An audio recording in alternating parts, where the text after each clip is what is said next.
Hello, Vlogium. We don't have a theme this week, so I thought I'd talk to you about some of the books I've been reading the last 6 months.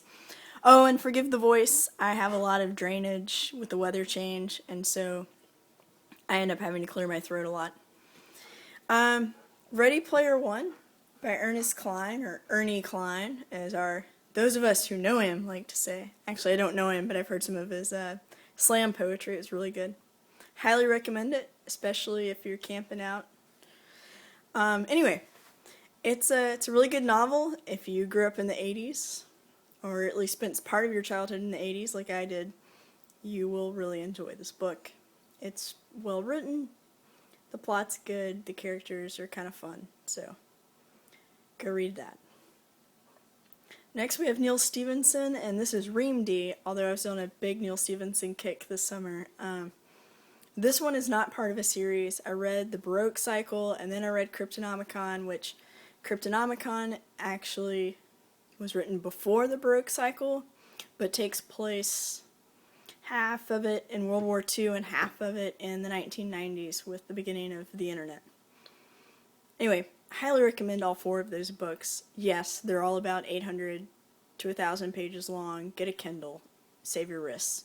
Anyway, this novel, Ream D, which yes is a play on the file Read Me, is really good. It starts off in Seattle. No, actually, sorry, it starts off in Indiana, and then you go to Seattle, and then you go to China, and then you end up back in Seattle. If you can get past the first 60 to 100 pages, you'll really like it. It moves really quickly. The last 200 or so pages read as an action movie. It's Neal Stephenson. He writes great characters. It's smart. You'll love it. If you haven't read Cryptonomicon or the Baroque Cycle books, I highly, highly recommend those. Little known fact about me, recently changed my name, and I got to choose my middle name, and I named myself after one of the characters in the Baroque Cycle. You should go read them to find out, try to guess which character that was. The latest novel I finished reading was Blade Runner. I know, I'm way behind. It's actually I don't think it originally came out as Blade Runner, that was the movie title. Do Androids Dream of Electric Sheep?